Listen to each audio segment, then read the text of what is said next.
Good evening, it's 6:45 and we will start this Board of Education meeting for Cedar Springs Public Schools on the first board meeting of the 2022 school year. If we could first all rise to recite the pledge of allegiance.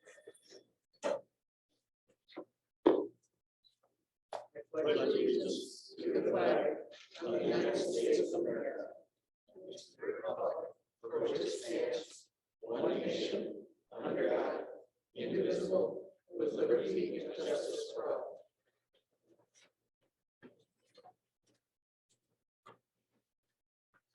Right, so this is the organizational meeting for the Board of Education. And so the first item on the agenda will be for Mr. Matt Andrews to read and certify the oath of office for the Board of Education members. So, Mr. Andrews. Do I have to do everybody individually? No, you can do that. Oh, this is easy. All right. All right, so repeat after me. I do solemnly swear. I do solemnly swear that I will support the Constitution of the United States. that I will support the Constitution of the United States And the Constitution of this state. and the Constitution of this state. And that I will faithfully discharge the duties of the office of member of the Board of Education for Cedar Springs Public Schools, according to the best of my ability. Sorry, that was long. You're gonna break it up just a little bit? Yeah. And that I will faithfully discharge the duties And that I will faithfully discharge the duties of the office of member of the Board of Education of the office of member of the Board of Education of Cedar Springs Public Schools, of Cedar Springs Public Schools, according to the best of my ability. according to the best of my ability. Thank you. Thank you. Welcome and congratulations, Board of Education members. And now for our roll call, Mr. Chris Lahey. Right. Heidi Reed. Here. Matt Shaw. Here. Tracy Slager. Here. Trent Gilmore. Here. Shannon Vanderhyde. Here. Jeff Brevard. Here. And Misty Bowser. Here. Very good. The next item of business is the election of officers. We'll start by discussing the office of president and then taking nominations for that position. The president of the Board of Education shall preside at meetings of the board, perform other duties appropriate to the office of president, assure that deliberations will be fair, open, and thorough, but also efficient, timely, orderly, and to the point. And they will attempt to achieve full resolution of matters before the board whenever practical. They will prosecute actions brought by the school district, and they will defend on behalf of the school district in all actions brought against the district. So, do we have any nominations for the position of president of the Board of Education? I would nominate Heidi Reed as president of the Board of Education. Okay, Second that. so nominated by trustee Rivard, seconded by trustee Bowser. Any other nominations? Hearing none, any discussion of the nomination made by trustee Rivard?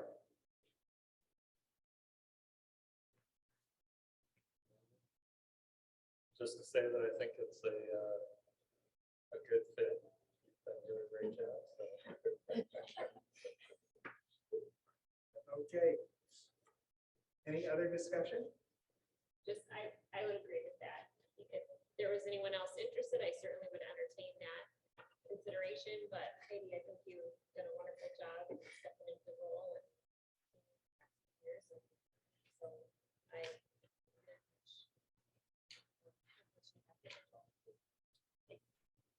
I would concur with my colleagues. I think they do a great job currently, and I hope you accept that nomination.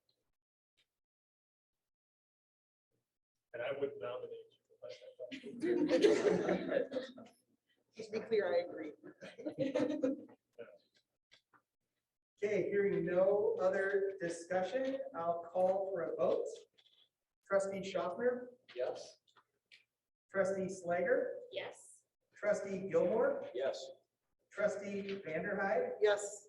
trustee Rivard, Yes. trustee Bowser, Yes. and trustee Reed. Yes. Very good, it passes. Congratulations, President Reed. And now moving on to the position of vice president. To clarify, the vice president of the Board of Education shall preside at meetings of the board when the president is not able to attend and perform other duties appropriate to the office of vice president as the board determines. Do we have any nominations for the position of vice president? I'd like to nominate Matt Schaffner. Second. Nominated by trustee Slager and seconded by trustee Gilmore. Are there any other nominations for the position of vice president? Is there any discussion of the nomination of trustee Schaffner for the position of vice president? Everything we said about Heidi is the same for you. I appreciate it. But seriously, if anybody ever wants to, I'm open. And not to say that it'll pass, but, keep in mind that we want to be learning what each other do, especially in these positions, because as Heidi can attest, it's definitely a learning curve to be down there to here. So just keep that in mind. And I appreciate the role that you played.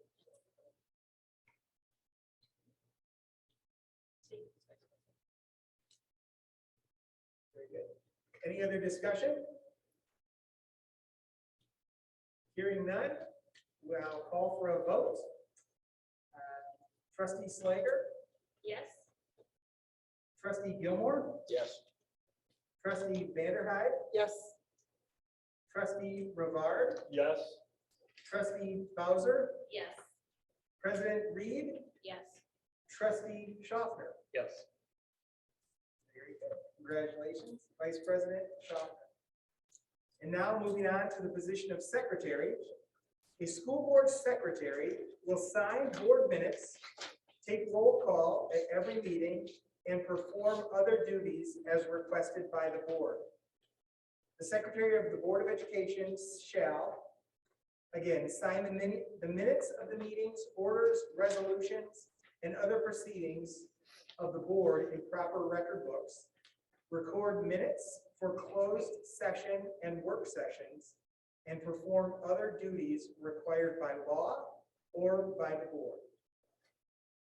That being said, are there any nominations for the position of secretary? I'd like to nominate Tracy. Support. Nomination by trustee Bowser, supported by trustee Vanderhyde. Is there any discussion of that nomination?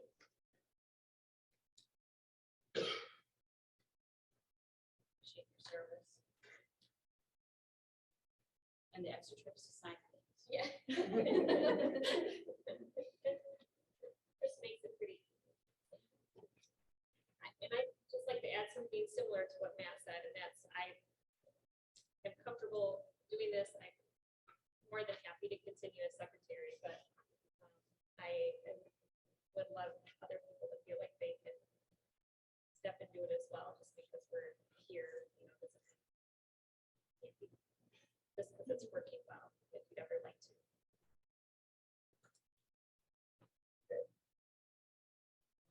Hearing no other discussion, I'll call a vote. Trustee Gilmore, Yes. trustee Vanderhyde, Yes. trustee Rivard, Yes. trustee Bowser, Yes. President Reed, Yes. Vice President Schaffner, Yes. trustee Slager. Yes. Congratulations, you are the new secretary. And lastly, the position of treasurer. The school treasurer reviews the financial activities of the school district. The treasurer of the Board of Education shall perform duties of the board that may prescribe in its bylaws relating to the administration of school district funds. That being said, do we have any nominations for the position of treasurer? I will nominate Trent Gilman. Support. Nomination by President Reed, support by trustee Vanderhyde. Are there any other nominations?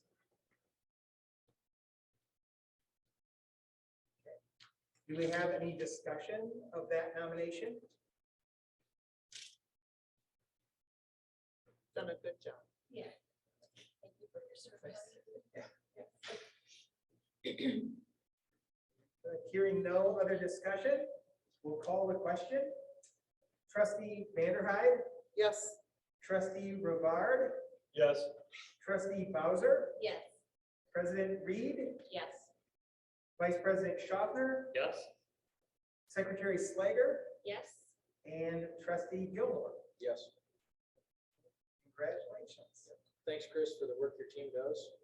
The fact that we can have independent auditors multiple years in a row come tell us how clean our record keeping is a testament to the work of you and your team. So thank you for making my job easy.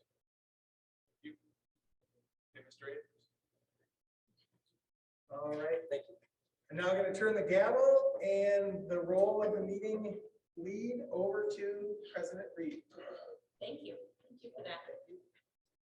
All right, we'll move on to item number 6, and that is the adoption of our agenda for this evening, and I would entertain a motion. So moved. Support. Any discussion? Having none, Vice President Schaffner, Yes, Secretary Slager, Yes. Treasurer Gilmore, Yes. Trustee Vanderhyde. Yes. Trustee Rivard, Yes. Trustee Bowser. Yes. President Reed, yes, the agenda is adopted as presented, and that brings us to gratitudes, which is one of our standing items on our board, and I'm going to start off with, I'm grateful I came home to my mailbox and this was it. For the Red Hot Quarterly. And moves out to our families. I'll go next. Thank you for the cookies. You were really good at it. And they're too close to me. Yes,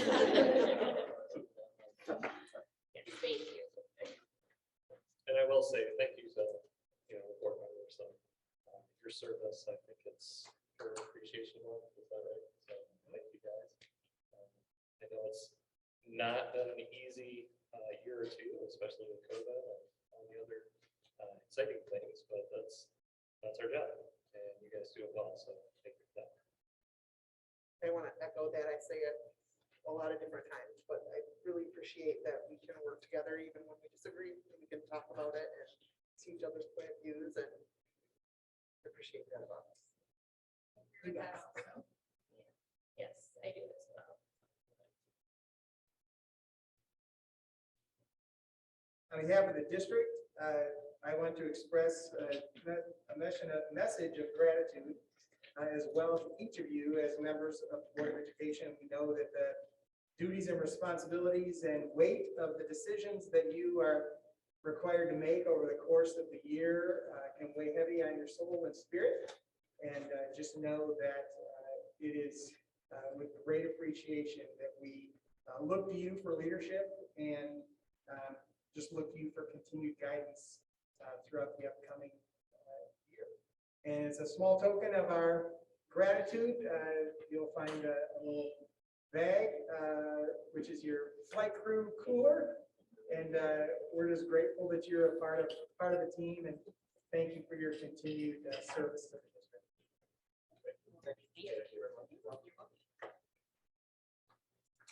All right, that brings us to our high school representatives, and I believe we have Mia Cooper with us and Elsie.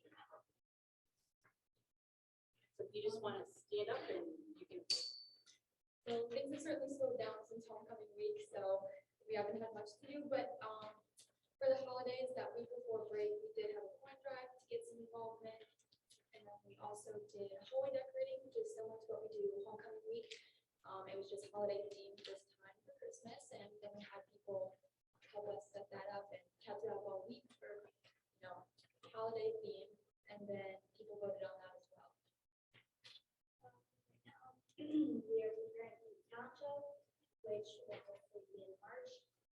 We did not have a chance to do that last year, so we're hoping we can participation. And then we're also planning for Swirl, which is our winter pool, hoping to happen.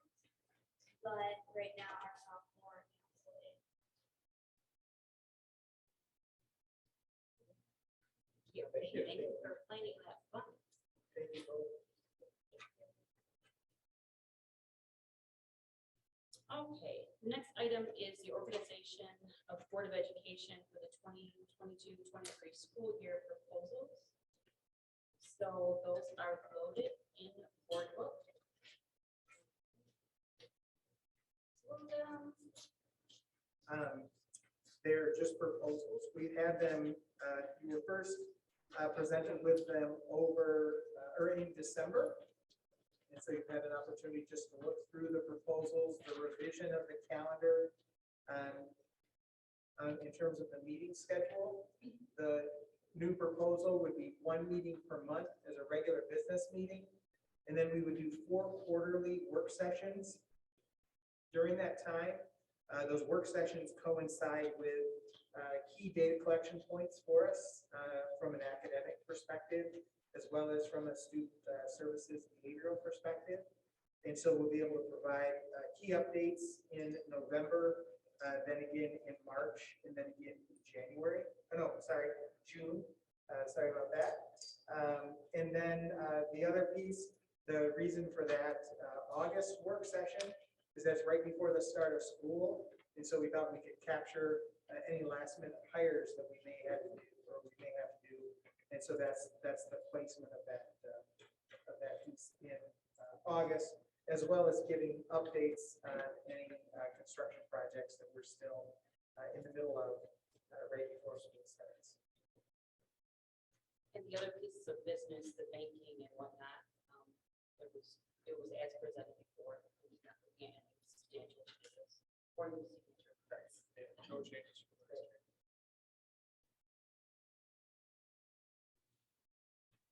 Questions on that, that we'll be voting on that too. Move on to our consent agenda, and I will entertain a motion for as presented. So moved. Support. Schaffner, Yes. Secretary Slager, Yes. Treasurer Gilmore, Yes. Trustee Vanderhyde, Yes. Trustee Rivard, Yes. Trustee Bowser, Yes. President Reed, yes. Consent items are approved as presented. At this point, we are looking at a closed session item pursuant to the Opens Meeting Act for student discipline, and I would entertain a motion to move into closed session. So moved. Support. Vice President Schaffner, Yes. Secretary Slager, Yes. Treasurer Gilmore, Yes. Trustee Vanderhyde, Yes. Trustee Rivard, Yes. Trustee Bowser, Yes. President Reed, yes. We will move into closed session at 7:03.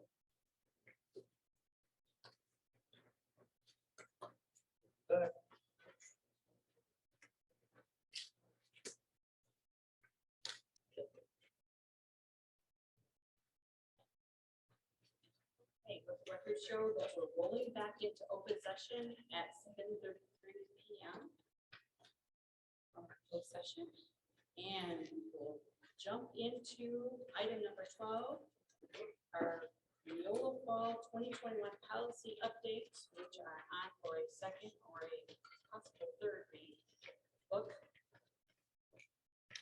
Nothing new in them. They are presented the first time. They're basically some housekeeping, course of business.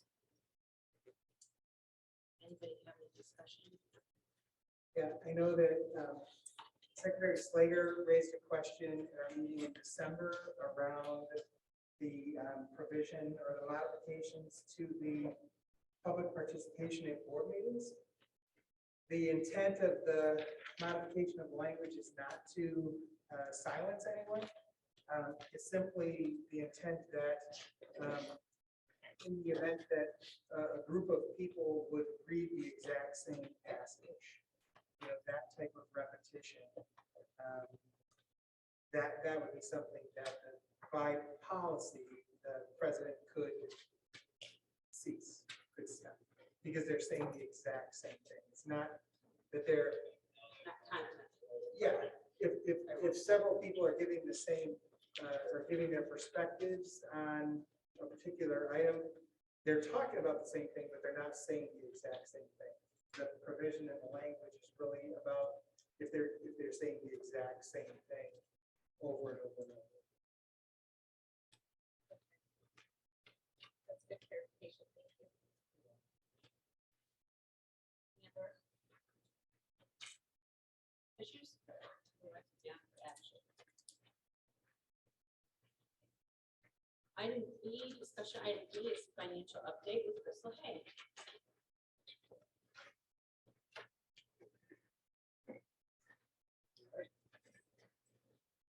So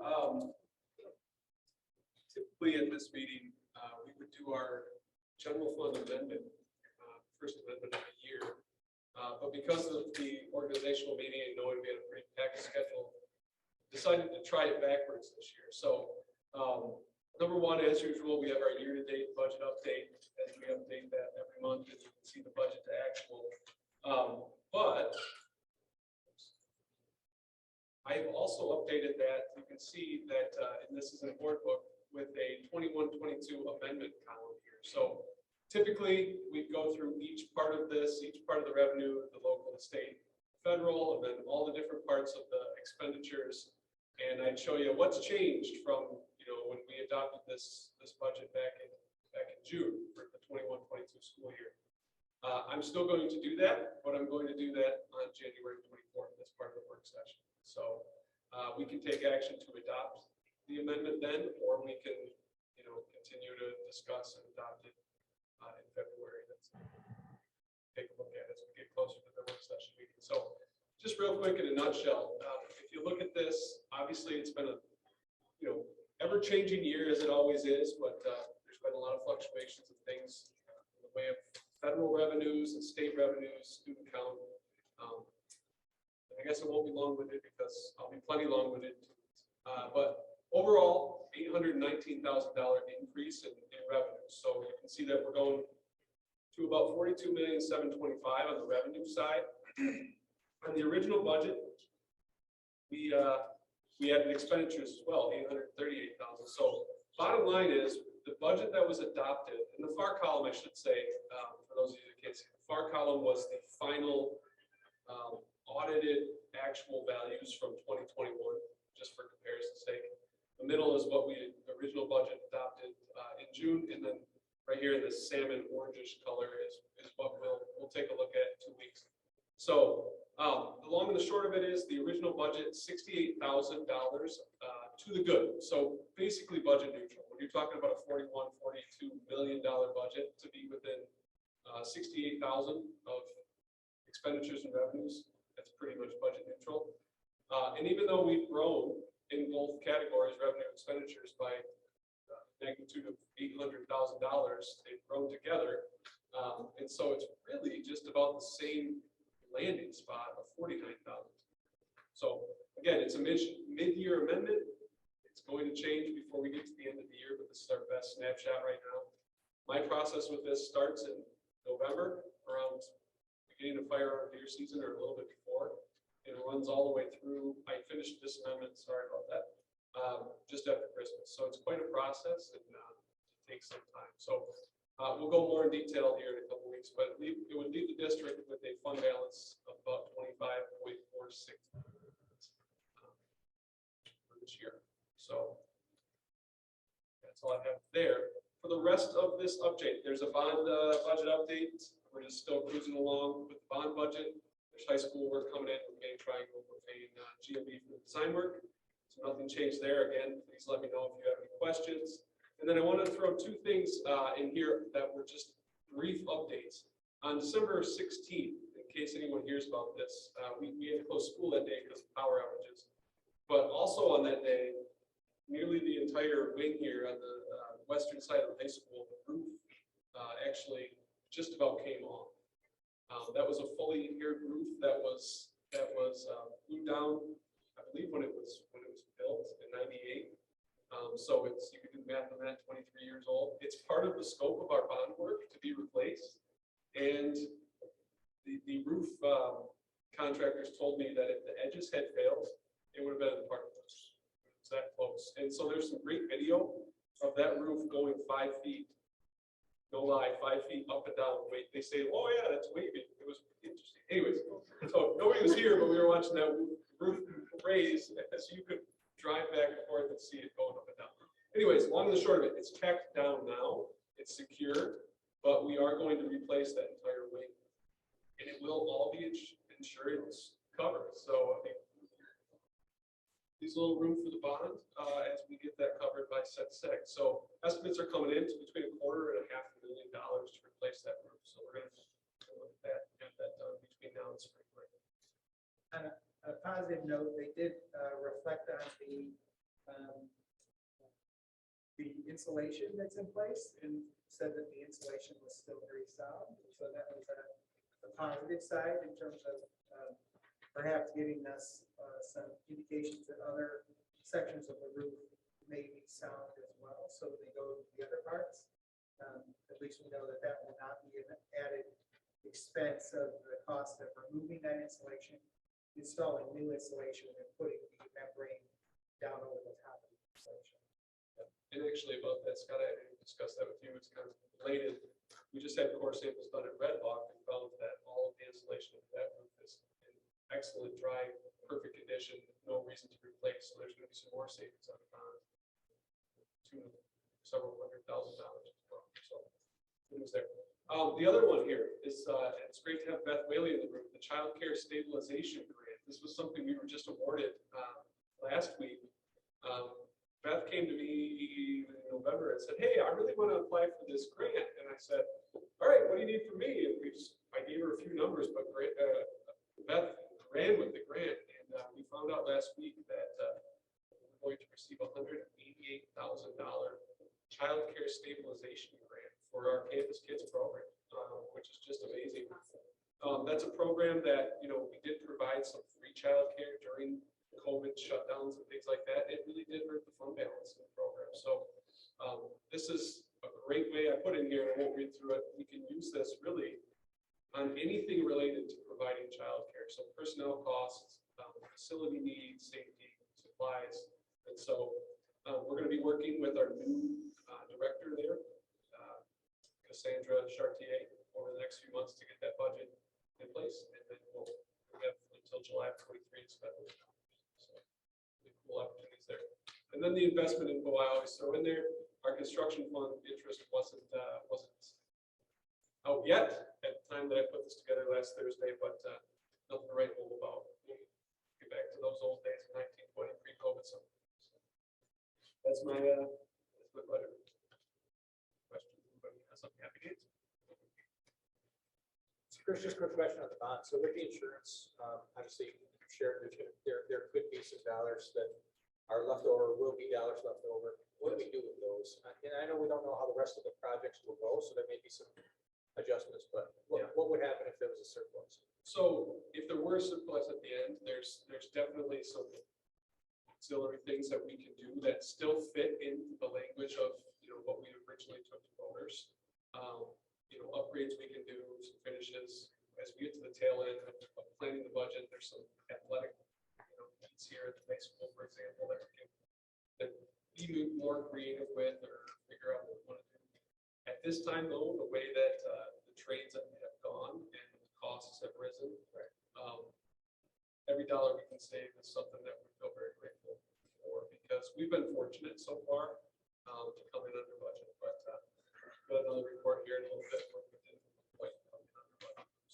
So we would make additional. I just recapping. So yeah, if asked, I have to make sure.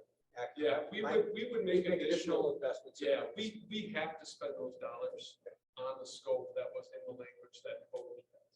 Yeah, we couldn't just sock it away or anything like that. Right. So, great question. But some of the, we will always have contingencies in projects, and some of the additional work that was done at the middle school was beyond the initial scope of work that was to be done at the middle school. So, for example, the replacing of the sidewalks closer to the building, that was expenditure that we were not anticipating, but it just made sense to do it while we were doing all of the other work at that location. It was still within the language of the bond, but it was not necessarily something we had initially budgeted for. So it will either allow us to move forward as planned or move forward with some enhancements that are still relative to the project, to the scope of the work, but maybe not in the initial plan. Thank you. Any questions? Moving on to item C, the Cedarview Elementary Renovations Project bid recap. So, just tacked on to this presentation that I brought to you all on December 13th. This is the Cedarview timeline, and this is the phasing diagram. Again, it's in your book. I did want to throw a few renditions of what Cedarview will look like with the new addition. This is the new entryway, just a mock-up of what that would look like. I will have some renditions of what it will look like inside the office area, but they weren't able to get them to be fine. But without further ado, this was the bid day results. So this is just for the trade work for Cedarview. You can see the different categories there on the left, and then the vendor or the contractor that we're working with, that was the lowest bid, or in some cases just the one that we were most comfortable working with. Long and short of it, you can see that we carried a budget of $3.3 million, and we came in on bid day of almost $3.6 million. So all in all, we were happy again with the materials and just quite frankly how expensive the trades have become. But we are carrying a little bit north of $260,000 above what we budgeted for this work. You'll notice that I did include membrane roofing there, versatile roofing, and that's some earthwork from Dean's, and they're highlighted. That's because the scope of the work wasn't great enough for anyone to bid on. So Dean's has been working, their local company. They've been working on all of our projects. They just said, hey, we're gonna do a change order on your high school, and we'll do this for $6,410. Obviously, that was far less than we budgeted. We'll take that. And then the same thing with versatile roofing. They're already working on our high school, so we're gonna do the same thing. So that's why that budget number is highlighted. It's not actually in the number that you'll see on the next page for us to approve for this project. Okay. So before I flip, any questions about different trades, the different vendors, the amounts, and what we're coming in? Let's see. When that budget was created, that was with the help of Triangle. Yes. Yep. Exactly. And I'm just looking at mechanical. It just, the trades have gone up that much. Exactly. Like that. It's just gone up that much. Yeah. And honestly, I mean, if memory serves, the right way was substantially lower than some of the other ones that are right now. It's just really interesting how those are coming in now. It's definitely a contractor's market. They're able to bid what they want. So. But you can see, once again, and I won't go through too much, but there's some great local companies in here that we're excited about. So, that's just a piece of the puzzle. This one's just a little bit smaller to read. It isn't board book. The total amount to award on this, right, Scott mentioned a little bit, there's construction support, contingency, and owner allowances that are added in, just like with Cedar Trails over the summer, and then with the middle school project that we did. And once again, with Red Hawk coming up in the high school. So that's what brings this cost up. And those are in the bond budget, as it were. But what we're looking at for the bid day is up there at the top, and then the board is being asked to approve those other parts as well. Hopefully we won't use all of that contingency. By the time this is all done, we can return it and then carry that with us on other projects as well. So total amount to award $4,384,166. Yes, the number is not correct. Yep. We're about 260,000 over budget. We're still pretty happy with that. We're able to move forward as we'd like to.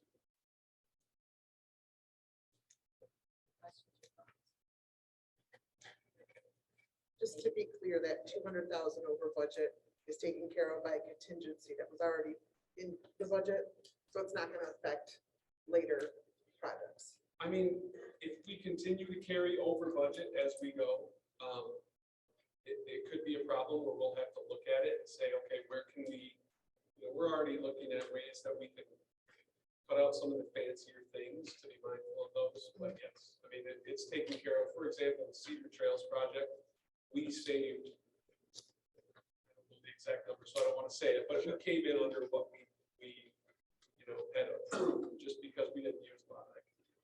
Okay.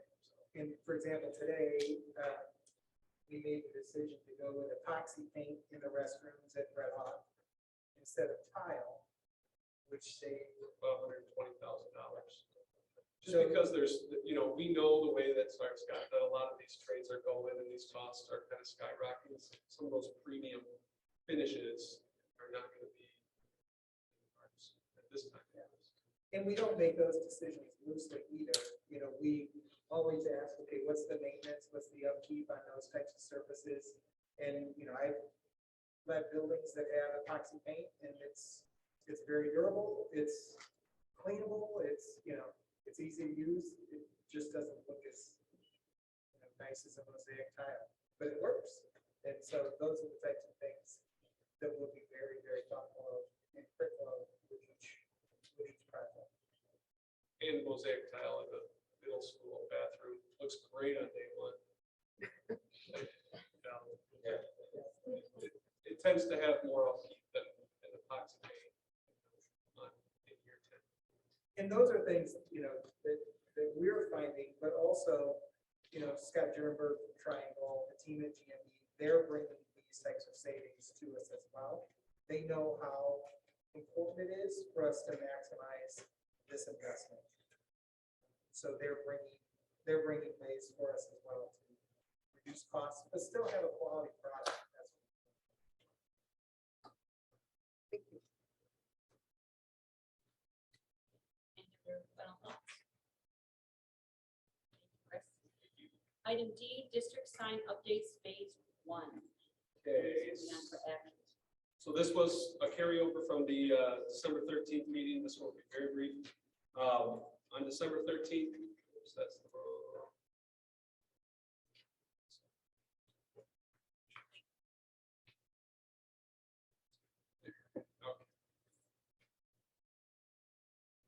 On December 13th, talked to board about projected sign refresh project for the 5 signs around the perimeter of the district.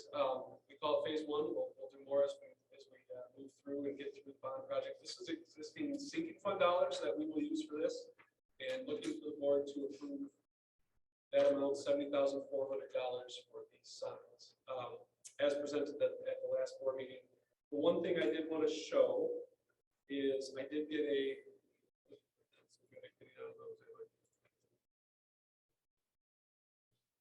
I did go back to Midwest Sign and had them provide a mock of what the sign would look like without the words around the Red Hawk in the logo, just in case we wanted to change that wording in the future. We wouldn't be tied to it. So that's what that would look like.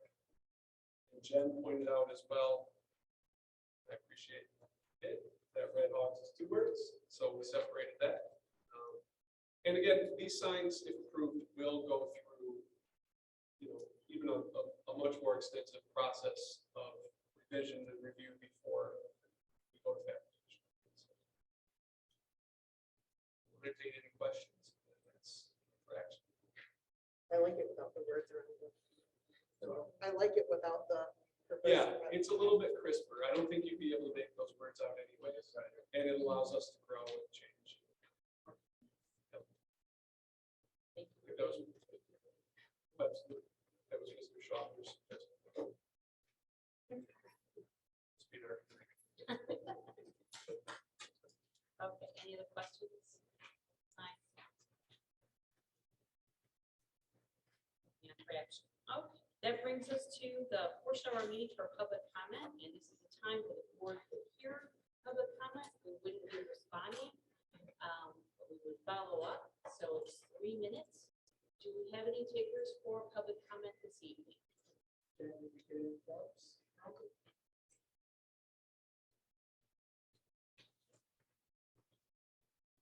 Having no one wanting to speak for public comment, on to our action items. And our first action item for tonight is the organization of the Board of Education for the 2022-23 school year. And I would call the motion for as presented for items 1 through 7. Any discussion? Having none, Vice President Schopner, Yes. Secretary Slager, Yes. Treasurer Gilmore, Yes. Trustee Vanderhyde, Yes. Trustee Rivard, Yes. Trustee Bowser, Yes. President Reed, yes. Motion carries as presented. Action item B is our student disciplinary hearing for student 21.22.05. I would entertain a motion for that item.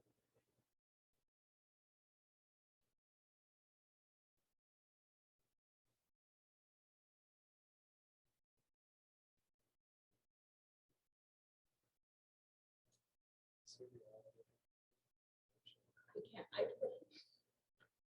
I got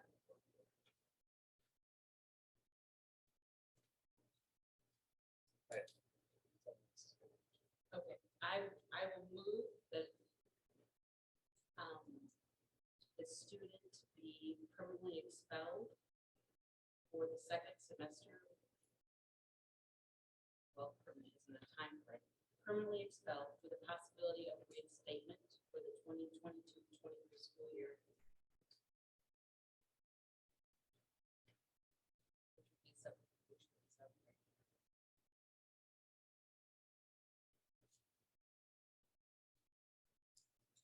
Support.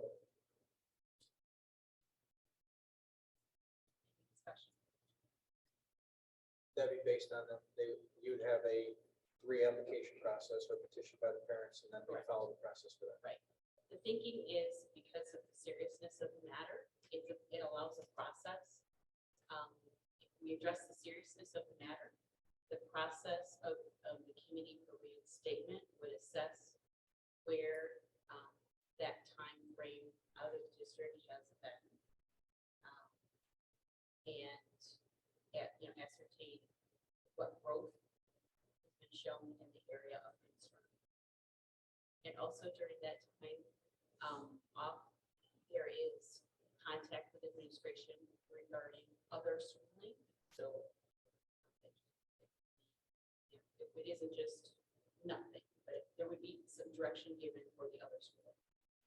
But because of the seriousness of the matter. And we'll share the process for what that would look like to read, appeal or whatever it is. Yes, yeah, the petition for reinstatement, we would work with the family. Paulo and Eagle Stevens, our assistant director for student services, Stacy Bosco, our director, assistant superintendent of student services would be able to provide ongoing communication and supports for the family throughout the remainder of this school year until such time that they make the determination to petition to be reinstated as a student.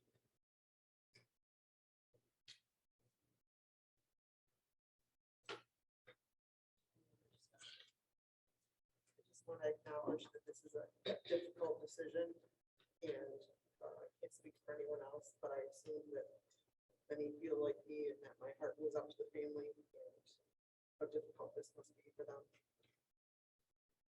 And this decision is not made lightly at all. Yes, I would agree with that too. I don't think any of us are wanting this, but just to keep, the rate of it. So the 7 pieces that we're supposed to consider, people's age, people's disciplinary history. 11 people is a student. disability, the seriousness of the violation of behavior, whether the violation of people threaten the safety of any people or staff member, whether restorative practices will be used to address the violation, whether lesser intervention will properly address the violation within the violation. So, I mean, if we feel that some of those are not, the severity of the discipline is not limited as a violation. Give it breather and time frame. I think that's- Yeah. Or Yeah. anybody else. So for example, expulsion for the remainder of the year. Or 90 days. or- Yeah, or So or for instance, if it was like in the middle of a semester, you know, do the remainder of the semester, sort of, right? You know, and that's a great question. Because of the nature of those 5 components, a family could apply for reinstatement next month. It would then be at the discretion of the board to weigh the growth that's been made during the course of that time away from school to determine whether or not it's appropriate for that student to be reinstated. And so the recommendation is for the remainder of the school year. And then consider reinstatement after that time, with supports in place between now and the remainder of the school year to provide academic support and social emotional support for the student.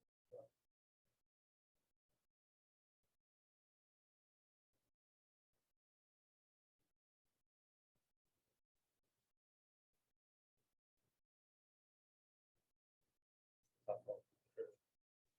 So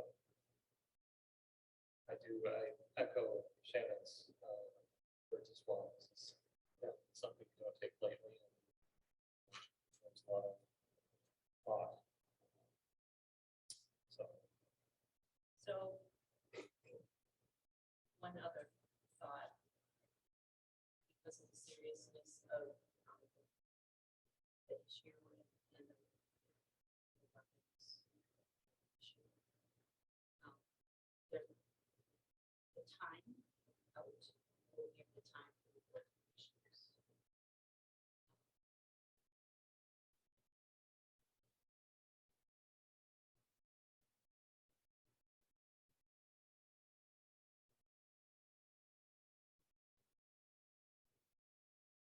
That was part. There's different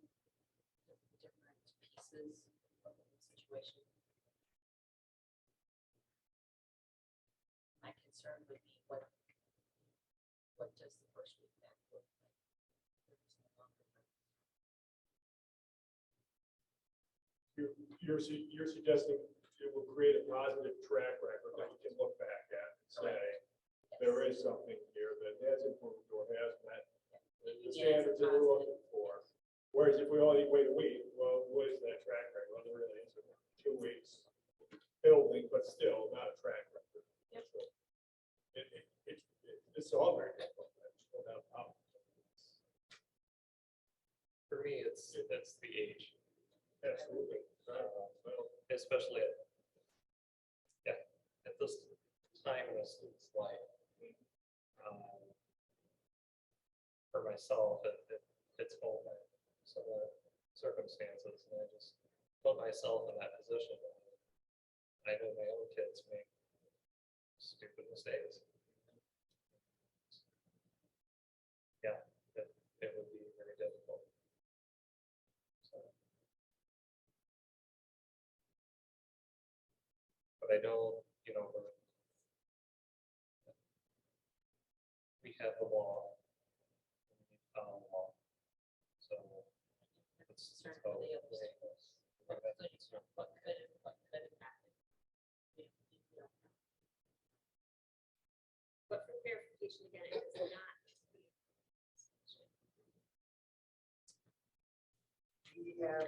The board has the capacity to take a request for Reit Statement.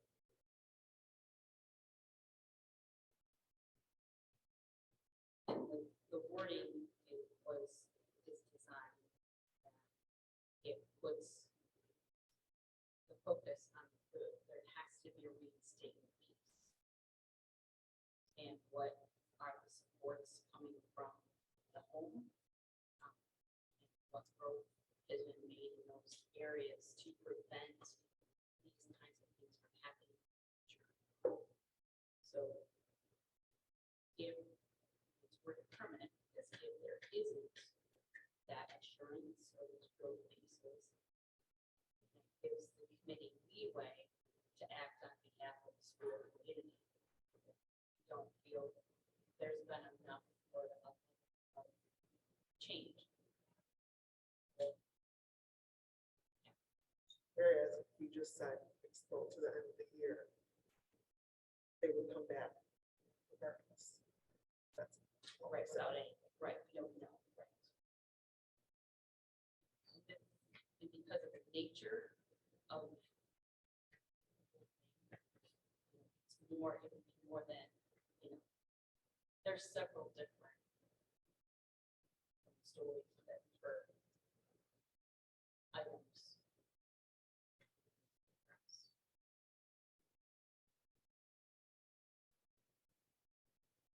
That was my basis for it. And knowing that it's not an easy call. But for me, I'm looking at everything that was involved.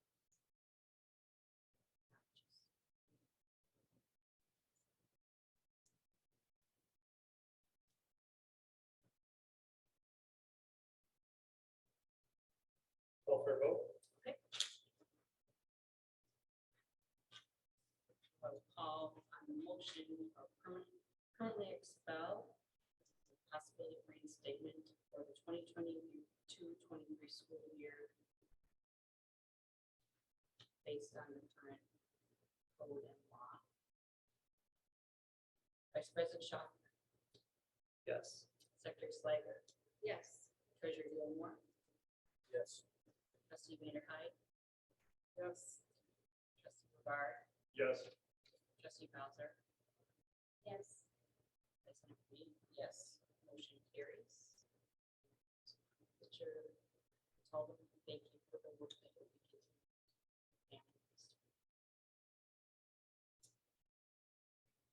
That brings us to action item C, which is the Neola update, which were basically housekeeping issues. And I would call the motion for as presented for items, Neola updates for items 1 through 7.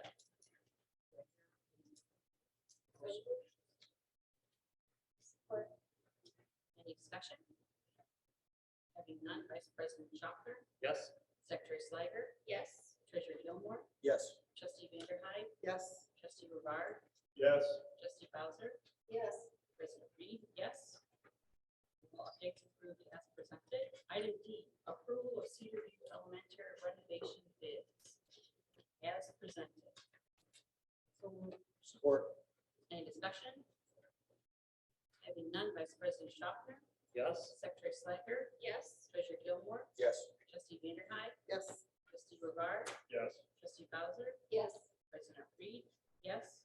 Motion carries.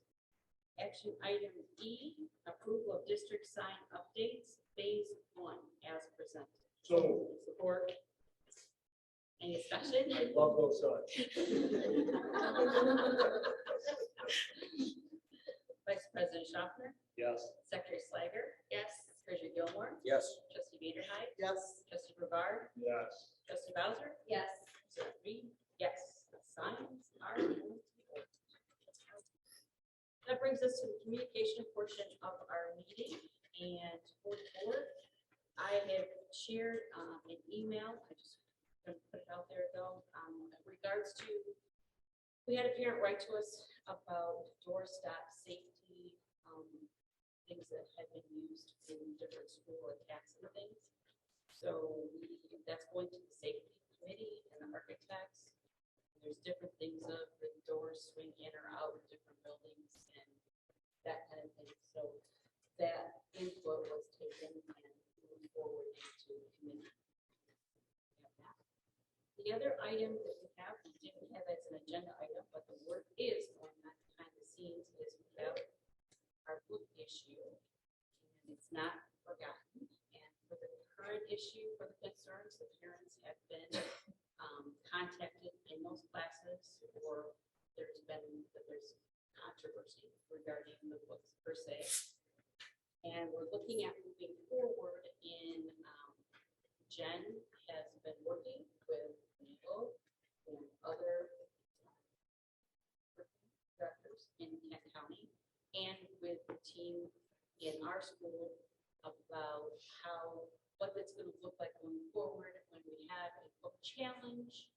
And we will be reviewing that in our upcoming meetings, and we'll probably be discussing the true law, some of their positions that they put forward.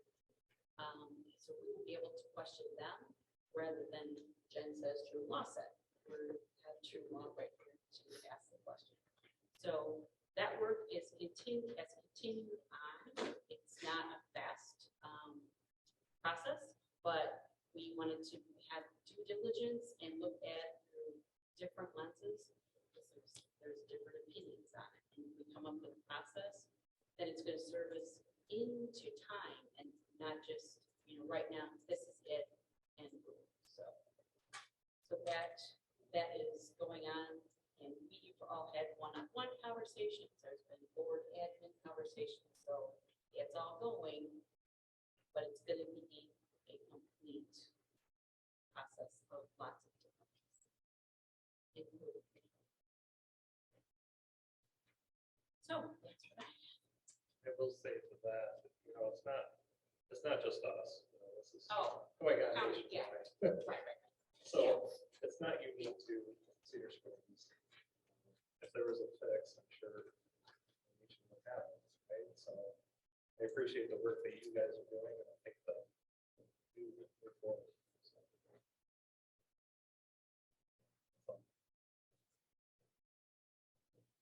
One of the things that we did want to share, we have a couple building updates tonight.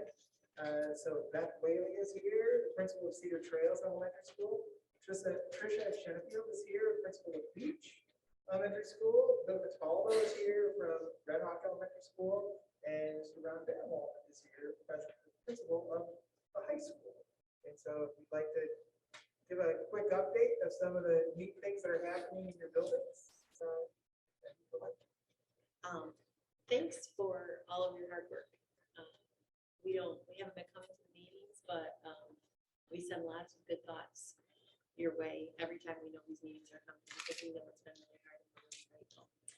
Trisha and Carol France and I have been working really hard for the last 3 years to kind of align the elementary schools to make it easier for parents, to make it easier for staff, so that we all have the same expectations. And so the beginning of our celebrations that I'm sharing with you are for things we've done for all 3 of our buildings.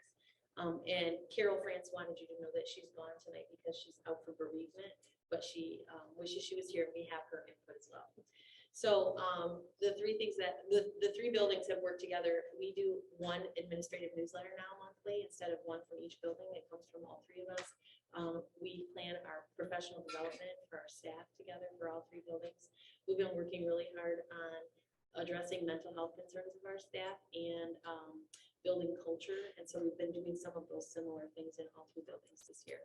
We're planning our Title I literacy events together for the spring. We're going to have like one huge jumbo event with customized things for different grade levels, but we're really excited about that. And we're also very grateful for some additional hiring that you approved for us, like our fantastic new behavior interventionists that are making big difference in all of our buildings. And our building subs too are really helping with the substitute shortage and all of the COVID illnesses. It's been a huge relief to us. So thank you for that. And currently we're working really hard on making some changes to our report cards and making sure that it's the same for young 5th through 5th grade, which I think will be really great for parents. Specifically at Cedar Trails this year, we conquered our last inclusion project, which was bringing our early childhood special ed preschool classrooms into inclusion in our tuition preschool classrooms. And it's been really amazing to see. And all of that staff went to START training together, and that was so good that now we're sharing that START training with our ASD programs and the care pros we have in other parts of the building. It's really great. And we wanted to let you know that the lunchroom is always a place of behavioral issues in elementary school, and we came up with this idea at Cedar Trails. We have the Golden Hawks Walk Award, and every lunch period, a classroom gets the Golden Award. We're stacking them in the hallway, and once a month in each lunchroom, a classroom wins the Golden Hawks Walk Award, and they get their lunch on tablecloths with pretend candles and flowers, and they get little Hershey's Kisses, and it's been a really huge success. Our cafeterias have become model behavior places, and they look so cute with their flowers and their pretend candles. So that's what the celebrations I have to share. So I'm going to give a few highlights for Beach and Cedarview. So one of the great things that we got to experience so far this year is that all of our teachers have twice now participated in peer classroom observations to watch each other teach CKLA, which is really, really impressive since it's new to everyone and they're already inviting each other in to watch what they're doing. So we've received a lot of really positive feedback. They love doing it. So now we're going to plan to do that every month. So that's pretty exciting. We've been very focused and intentional with our collaboration between our PLC leaders and our MTSS teams. So rather than having separate meetings all the time, we're working together to, like Beth said, coordinate our professional development and making sure that everybody's planning together and working together towards the same goals. We are in the process also planning several family engagement activities focused around both reading and math. So we're doing some activities where we'll bring families in, but then we're coming up with a lot of kind of make and take activities that we can send home. So hopeful that families will engage with their students with those activities at home.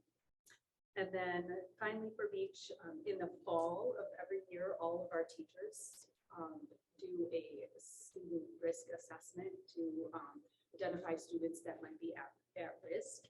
And we had 60 students in total come out in the at-risk category this year in the fall. And at this time, every one of those students have some sort of intervention in place to support their mental health. So we're really proud of that. We're working hard to make sure that we're collecting data on all of that to see the improvements that those kids have made.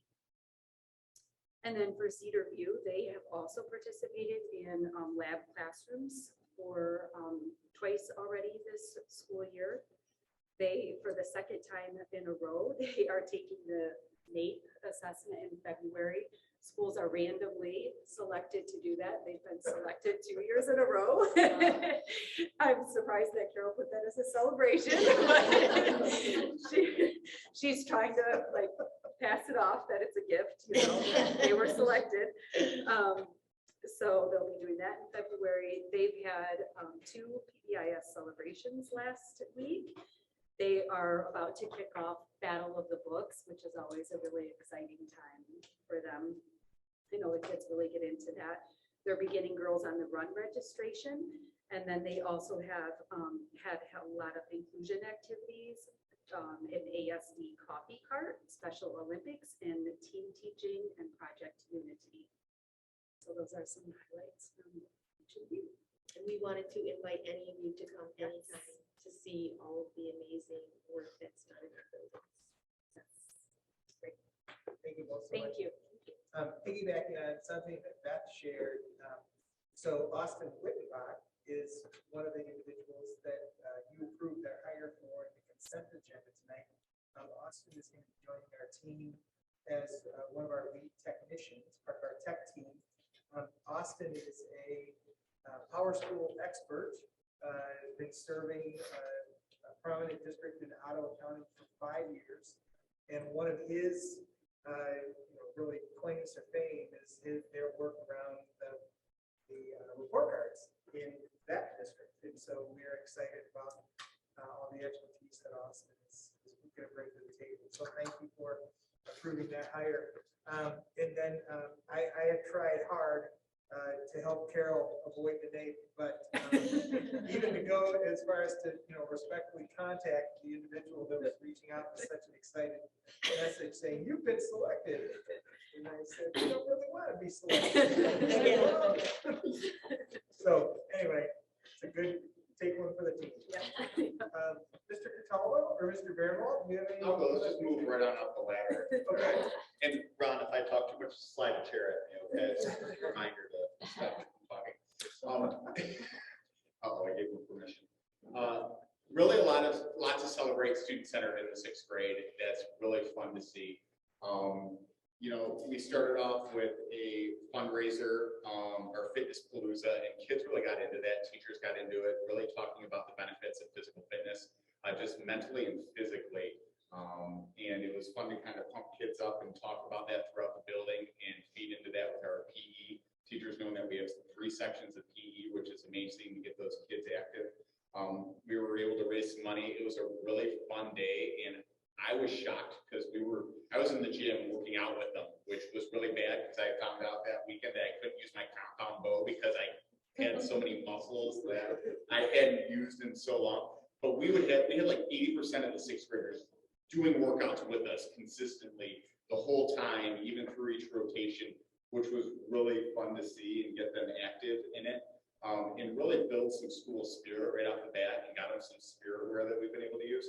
And then like 3 weeks later, our student leadership team took that momentum and started a collection for those that are less fortunate during Thanksgiving. And the group that came to collect all the canned goods and non-perishable food items actually just said, whoa, like we don't have enough room for all this. It was 2 cartloads. We filled up the trophy case outside in the hallway outside the gym. In just in a short 2 weeks, the outpouring, and we were nervous saying, we don't want to ask too much. We're not saying this is a mandatory thing. We know people just gave for the fundraising efforts of the Fitness Palooza, and it didn't matter. Just to see our community rally with that and the pictures and the smiles that were student driven were amazing in that time to see, and for a good cause. We've given a lot. We've already given 2 student surveys for perception that they've been able to say, really, what are they noticing in the school? How are they feeling? We have feedback lunch groups where they're able to talk with our counselor, who we are so thankful to have this year, who was identified by over 50% of our student body as an adult that they trust in the building. To have someone at a 6th grade level that has 50% of the students identified as someone that they can go to is amazing. And teachers are able to identify those feedback surveys and see which students aren't feeling connected so that they can really work to build those connections with our students. And those are things over the course of the year that we have progressed. We had 15% of our student body identified as not having an adult in the building they felt comfortable with. And within 2 months, we're down to 6% of the students in our building feeling they don't have a student they can identify with. We've also got our interventions up and running. Of our 210 roughly students that we have at Red Hawk, 100 of them are receiving supports either in class or during on-course for success strategies to really work toward if they're 2 grade levels behind or more in math or reading. And the latest iReady data came in, and 11% of our students have moved from 2 or more grade levels behind to only 1. And then we had 11% of the gap that were 1 grade level behind into at grade level. And with math, we're at, I believe it's 14% have done the exact same thing. And it's really crazy that we noticed the same levels over double digits gain from 2 grade levels behind into 1, and then from 1 into at grade level. but we are not down there. We're happy that's a good start, but really retooling now, all right, what does this data tell us? Let's go ahead and put those supports to use moving forward. But again, we're just so happy with, we've got interventions up and running. We've got our counselor that's a tremendous asset to us there. And we're using student voice to really see how do we drive these things and make it fun for kids, but also retool as we constantly move through the year to make a positive experience for them. And to wrap it up, at the high school, we have our sports season on our schedule for winter sports. We have our first cancellation for competition tomorrow that's being rescheduled. School, so luckily that's our first one that I'm aware of. Our musical program is underway. Into the Woods is our musical that we'll be presenting this year as a high school student body. And this last weekend, they actually even started working on building the set stage. Probably around the next meeting that we have set up on the stage. Our FFA group is working on a leadership contest. Our National Honor Society group got 2 rooms started off a couple months ago, and that's been going well with their students. They have a couple sessions in this week, given the fact that we're at the last week of the semester and finishing up grades, and exams are Thursday and Friday. We had to go to 2 exam days this year to do a change of calendar. But we figured all that out with our schedule and that, and the 5 days of head off with this calendar as a help. But staff are making adjustments and making sure that we're getting the content that we need to across to our students, and that they are learning that and making adjustments on their exams. So the students, our student reps asked if they could leave so they could go home. Work on their schoolwork and prepare for those things. Our next semester obviously starts next week, and counselors are busy working on making sure that everything is set up for that. Some changes those students have from time to time. Start of a new semester. Speaking of that, we have another student intern coming in our counseling department. So we actually have our 2 counselors, interns working with our student population for this next semester to help meet not only our academic needs, but also our mental health for our students overall. The enrollment process for the 22-23 school year is well underway with finalizing courses that we'll be offering in our first curriculum guide. And then starting in February, we'll start with our enrollments of our student populations to be able to have all the requests in, but then start building the master schedule for next year and what needs that we'll have there. We have a second student intern coming in the social studies area. They'll be working with Mr. London and Mr. Kapoka. And from that individual's from Fair State University, and then the other individual from Counseling Department is actually from GDSU. Mr. Wise, accepting an exciting new position as elementary principal over at Hudsonville. We have Mrs. Custis and Mr. Johns will be working to support the work that we were doing there. Mrs. Custis obviously was in that position before Mr. Wise, and is well versed in the early middle college, dual enrollment, and all those components, and being great help with teacher evaluations and all that as our time goes on here. But it's a great opportunity for Mr. Johns to be able to step out of the classroom and do the interim assistant principal work. And we have that position already filled with a candidate. We'll be kicking off next semester with the blood drive coming up on January 25th. We're able to bring the blood drives back, and one of my main goals this year is let's try to institute as many things as we used to do pre-COVID, get them back in for our students because they really enjoy those activities. And it's what helps make a high school time and helps to build our community too. And so one of those ways we're able to do that with blood drives, bring in a blood mobile bus that's able to our students who go out, get on the bus, and able to donate that way, especially when we're under construction and are so tight on space this year, but we are so much looking forward to the space we're gonna have. And as the project keeps moving along here, I don't see any reason why they won't be able to turn that over to us in plenty of time to be ready at the start of the school year. So really excited about the construction that's happening here as well. And then from our positive school climate and culture piece, we revamped how we were doing our student recognition program this year. And we kind of took a three-tiered approach, similar to how a lot of the PBIS work is together, but we have certain criteria that students are to meet that would meet, all students, or at least 90% of those students would be eligible to do that. And then our tier 2 pieces also allows for classroom recognitions. And we've had a couple of those. One that I want to highlight with Mrs. Swift, the art teacher, who also has the art show going on in the hallways right now, where any teacher is able to nominate their classroom, or even just say, hey, I think that they've done an exceptional job this year with meeting our classroom expectations, and building expectations, their academic work and all that. And so in that reward, when we recognize a particular class, we set up a hot chocolate coffee bar, and they had some time to actually be able to play some board games in that, but they're also still doing some reflection on some of their artwork. But still, it was a great time to go in. The administrators all went in, and the counselor group, and the PBS folks, and the kids just really enjoyed that. Had a great time. It's been a buzzy building, and putting some pressure on some more folks too about things. We get recognized for our classroom, right?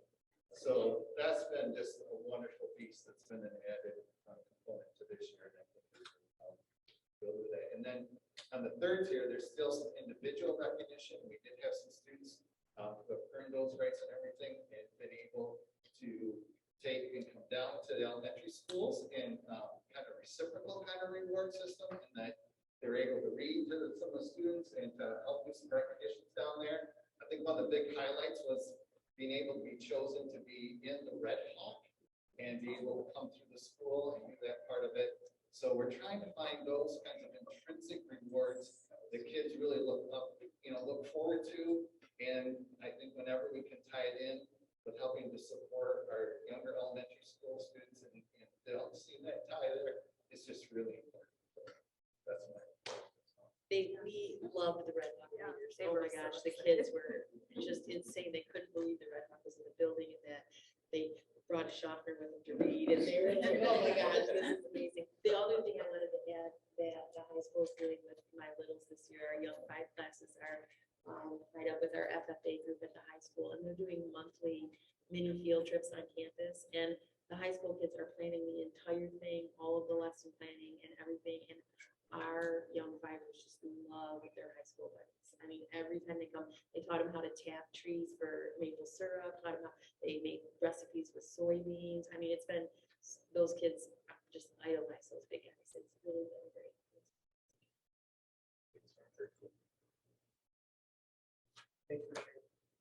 Scott, is there any way that we could, because this is wonderful. This is like what makes this fun. Is there any way that we can do this like once a month? Not everybody. I don't want everybody to have to put, like, maybe one principal a month comes, like this month we're hearing from Red Hawk, this month we're hearing from Cedarview, and this month. Can we do that? Because it's really great to hear the great stuff that's happening in our schools. So this was part of the plan from September. Okay. But because things are a little bit bumpy for a bit, Sure. we're just starting to roll it forward now. Okay. It does a couple things. One, it gives you an opportunity to hear some of the neat things that are happening in the buildings, but it also gives you an opportunity to connect with some of the neat people we have meeting at work. And so we really see that as an important part of the continued growth that we will make as a team. So yes, the answer is yes. Great, that was easy.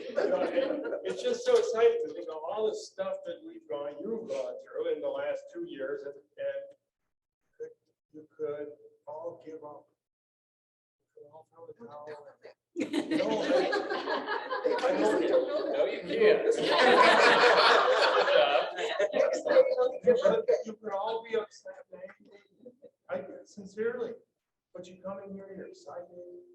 You're telling us what's going on in your buildings with a smile on your face. You got your numbers down pat on what your improvements are. You're working on a new program. I got the chills right now just talking about it. It's so damn cool. So just, thanks for coming in. I Well, love it. next time Bill has to bring you cookies. 'Cause All right. the elementary's done. So Bill's next. Voluntold. Thank you. Thank you. All right, planning, next meeting is January 24th. 6:15 early, as far as we know, we'll be back here. And with that, we'll stand adjourned at 8:35. And there's a little bit of